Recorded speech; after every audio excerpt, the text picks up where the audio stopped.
qué entienden, qué no, qué curiosidades les surgen, porque es un insumo muy valioso y es la ventaja de tener estas instancias de encuentro, porque si no, solamente con un video alcanza. En realidad, lo que nosotros queremos es llegar a la consulta específica que puedan llegar a tener cada uno de todos ustedes sobre los temas que vamos a ir abordando.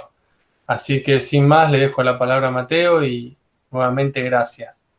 Vamos a ir repasando algunas cosas y vamos a empezar por lo más elemental de todo, que es trabajar. Ahí estamos. Bueno, trabajar es ejecutar tareas que implican un esfuerzo mental o físico y cuyo objetivo tiene atender necesidades. Esto de mental y físico no es menor. En un principio se daba más importancia al trabajo físico.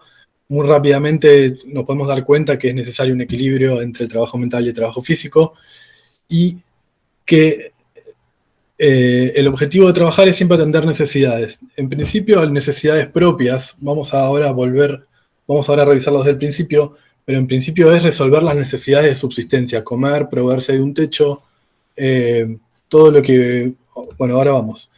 Una ocupación o un empleo, para terminar la definición, es el que se hace a cambio de una paga regular o de un salario. Eso es algo que no es en absoluto natural, y nos vamos a dar cuenta que es algo muy reciente que tiene nuestra sociedad ahora, pero no siempre fue así. Santi, me pasás la...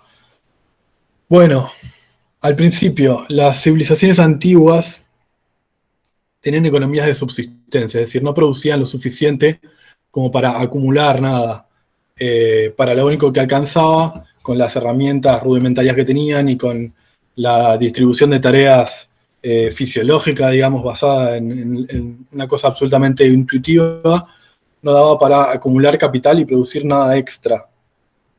Esto cambió cuando se dan una serie de condiciones que son básicamente 4. La primera es cuando se estableció alguna forma de esclavitud, es decir, cuando las personas lograron hacerse de otras personas para que trabajaran por ellos y extraerles, digamos, el fruto de su trabajo.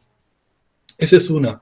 La otra es la coincidencia con un espacio físico geográfico que produzca una cantidad extraordinaria de bienes. Es decir, cuando las civilizaciones se instalaron en lugares que eran especialmente fértiles, como por ejemplo en Egipto, o por ejemplo en donde estaba la antigua civilización sumeria, eso naturalmente produjo un pico de producción que hace que, bueno, se acumule, la gente coma mejor, se distribuya mejor las tareas, haya más tiempo para pensar. Los griegos decían que los egipcios habían llegado a ese nivel porque para ellos cultivar era muy fácil, entonces les sobraba la mitad del día para hacer otras cosas, ¿no? Esa es básicamente una de las formas en las cuales se generaron las civilizaciones. La otra era, bueno, la apropiación del capital de otro, el avance, el imperialismo de alguna manera de las civilizaciones por sobre otras, que hacían que se quedaran con todo el capital acumulado y generaban algo superador. Cuando esto pasaba, cuando se acumulaba un capital inicial más importante, se empezaban a desarrollar más las cosas de alguna manera. Se empezaron a desarrollar mejor las herramientas, se empezó a distribuir mejor las tareas de manera más sofisticada de alguna manera, y empezaron a aparecer intercambios interesantes, empezaron a aparecer los primeros mercados. Más o menos en el año menos 500 se inventa la moneda, que es algo no menor, que tiene que ver también con esto que decíamos antes sobre trabajar. Tener que, de alguna manera, volver indirectas la solución de las necesidades de uno. Es decir, tener que hacer una cosa para obtener un medio para lograr hacer otra cosa, ¿no? Eso se inventa, eso de alguna manera se desarrolla cuando se inventa la moneda y cuando se vuelve mucho más fácil intercambiar las cosas. Entonces se genera lo que se llamó la época del taller artesanal, que es básicamente desde la época de los griegos hasta la revolución industrial, es una cantidad de tiempo enorme, ¿no? Pero básicamente las características que tiene esto es que el espacio de trabajo era el mismo lugar que el espacio de vivienda, es decir, estaba el espacio privado incorporado del trabajo, ¿no? Es decir, el taller era de alguna manera la familia, ¿no? Lo que hoy conocemos como empresa familiar eran los oficios, de alguna manera, era la acumulación de las funciones en una sola organización o en un conjunto de organizaciones que estaban unidas y protegían el conocimiento como parte del poder. Es decir, bueno, el ejemplo que yo le diga, que le pasaba a Santi para que agregue, era la película Coco, no sé si la vieron, una película muy reciente, muy linda, pero todo este mundo de la familia de zapateros, ¿no? La familia de zapateros era el conocimiento del producir zapatos. Nadie más tenía esto y esto debía ser protegido de que no vinieran los de afuera y a la vez conservar a los de adentro para que reproduzcan la cultura. Si ese vínculo familiar se rompía, la cultura perdía homogeneidad y de alguna manera todo se desintegraba. En la Edad Media esto se ve muy, muy claramente con los masones.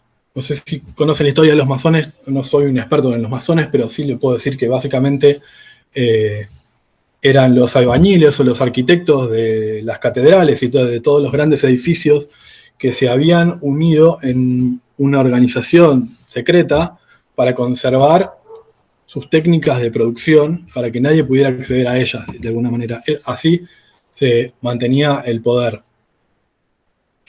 Entonces podemos ver cómo acá parece que todo está mezclado, ¿no? El patrón es de alguna manera el jefe y también es el padre de la familia, o el jefe, la cabeza de la familia de alguna manera, como es el que tiene todo el capital acumulado y cómo lo va derramando de alguna manera a su necesidad hacia los que vienen abajo, y cómo de alguna manera todo es controlado por un conjunto de organizaciones y todo de alguna manera está ordenado y armonioso de esa manera. Es decir, cada uno defiende su lugar y entre todos de alguna manera forman un esquema que cierra por todos lados. Eso hace que de alguna manera, estamos hablando de épocas en las cuales la gente vivía 40 o 50 años, no más que eso, ¿no? Pero de alguna manera eso hacía que toda la gente estuviera protegida o dentro de un gremio o dentro de alguna forma protectiva, y que cuando se hicieran más grandes y no pudieran trabajar, también estuvieran protegidos por esa misma comunidad que de alguna manera lograba acumular capital para protegerlos cuando ellos no estuvieran en condiciones de trabajar. Todo eso entra en crisis cuando se dan una serie de cambios. Bueno, la revolución industrial sería extensísimo abordarla, imposible, pero básicamente vamos a decir que hubo una serie de cambios casi simultáneos en la Europa continental y en el Reino Unido, que tienen que ver con un desarrollo tecnológico y a la vez con una nueva manera de repartir las tierras y con nuevas formas productivas que aparecen y ponen en jaque todo ese orden que de alguna manera se había logrado, después de tantos años, se había solidificado mucho, digamos, tenía que ver con lo tradicional, y esto venía a romper todo. ¿Por qué? Porque una máquina trabajaba como 10 hombres, y los hombres no tardaron nada en darse cuenta que la máquina los iba a reemplazar muy rápidamente. Entonces esto hace que los hombres, lo podemos también pensar en términos de lo que pasa hoy en nuestra sociedad, tuvieron dos reacciones completamente lógicas. La primera fue romper todo, prenderlo a fuego, hacer de cuenta que no pasó nada y ver si de alguna manera se puede volver al estado anterior, porque el estado nuevo nos arruina la vida. Claramente eso no funcionó, aunque lo intentaron varias veces a lo largo del siglo XIX y del siglo XX, y lo volverán a intentar alguna vez. Lo que sí de alguna manera funcionó fue lo que se llamó este primer evento de quemado de máquinas se llamó ludismo. Los destructores de máquinas fueron los primeros en intentar boicotear la revolución industrial. Después vino el cartismo, que fue básicamente presentar una serie de pedidos legales, es decir, reclamar un nuevo orden político-económico para que de alguna manera todos pudiéramos sobrevivir en la sociedad. Eso es verdad. Existe lo que se llama un sistema sustitutivo, es decir, cada trabajo que se destruye genera otros trabajos, ¿no? Y en general es cierto que hay una tendencia a que esos trabajos que se sustituyen suelen ser, por lo menos en lo que fue la revolución industrial, eran los peores trabajos, y los que fueron surgiendo eran un poco mejores. Pero hay que estudiar a ver en qué proporción esos trabajos que se destruyen son una cantidad razonable por los que se crean, ¿no? Todo eso está estudiado y está cuantificado, y la cuenta para el futuro no da de alguna manera demasiado bien. Pero sabemos que de alguna manera esto siempre se termina acomodando porque hace al equilibrio social. Es decir, las cosas no duran en una situación de inestabilidad mucho tiempo sin que haya conflictos, por lo cual el status quo terminará por equilibrarse de alguna manera u otra. Algunos dicen que con renta universal, algunos dicen que la tecnología va a crear suficientes trabajos como para que todos entremos ahí. La verdad es que todo funciona tan dinámicamente que es difícil decirlo, pero sí es verdad que existe el fenómeno este que me decía Gonzalo, de que se generan nuevos trabajos por los trabajos que se destruyen. Y otra cosa que decía Nicolás ahí, hoy damos por hecho, debió ser casi un trauma para muchos, siendo que venían con un sistema de producción similar desde hace un milenio. No solo fue así, sino que en muchos casos fueron desplazados del lugar donde estaban. Es decir, las tierras en las que la gente vivía en muchos casos eran de los reyes o de señores feudales que de alguna manera por otras cuestiones las terminaron desplazando a la ciudad, y la gente se encontró sin tierra tampoco como para subsistir por sus propios medios, como era en el primer estadio de alguna manera. Ya no tenían tierras propias para producir, por lo cual doblemente angustiante. Imagínense si te echan de tu casa y te mandan a otro lado, y además hay una sola manera de sobrevivir, que es someterte a un sistema.